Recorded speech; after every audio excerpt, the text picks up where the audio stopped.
अस्सलाम वालेकुम। वालेकुम अस्सलाम। सलाम वालेकुम अस्सलाम। वालेकुम अस्सलाम। वालेकुम अस्सलाम। वालेकुम सलाम। वालेकुम सलाम वरहमतुल्लाहि वबरकातुहू। माशाल्लाह।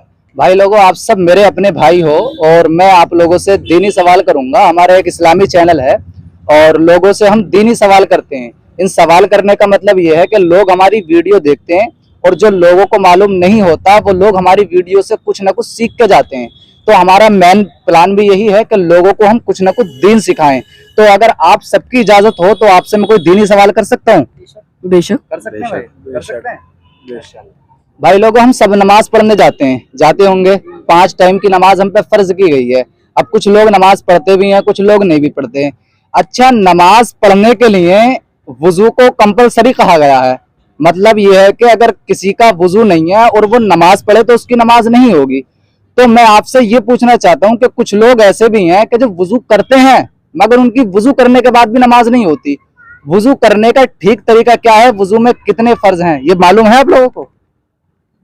वुजू में कितने फर्ज हैं? वुजू में कितने फर्ज हैं? वुजू में नहीं, करना नहीं, मैं पहले आपको बताऊं, आपके लिए शायद मुश्किल लग रहा है। ये फर्ज उसको कहते हैं हम जिसके बगैर वुजू ही ना हो, जिसके बगैर वुजू ही ना हो। ठीक है, अब मैं आपसे ये पूछना चाहता हूँ कि ऐसी कितनी चीजें हैं वुजू के अंदर कि अगर हमने उनको नहीं किया तो हमारा वुजू ही नहीं होगा, और जब वुजू नहीं होगा तो हमारी नमाज भी नहीं होगी। है कि नहीं भाई?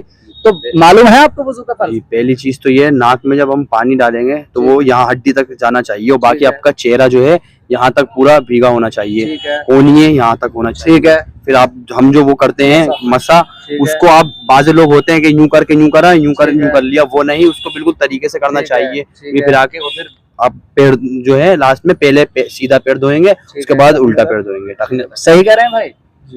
कुल मिला के वुजू के अंदर 4 फर्ज हैं। कितने फर्ज हैं? 4 फर्ज। पहला फर्ज है पूरा चेहरा धोना। हम जो हाथ धोते हैं, कुल्ली करते हैं, नाक में पानी चढ़ाते हैं, ये चीजें हैं सुन्नत। क्या है? सुन्नत। सुन्नत अलग चीज होती है, फर्ज अलग चीज होती है। कभी कभी अगर सुन्नत को छोड़ दें तो काम चल जाता है, और अगर फर्ज को हमने छोड़ दिया तो काम नहीं चल पाएगा। अब वुजू के अंदर जो 4 चीजें फर्ज हैं, पहली चीज ये है कि पूरा चेहरा धोना। सुन रहे हैं भाई आप मेरी बात?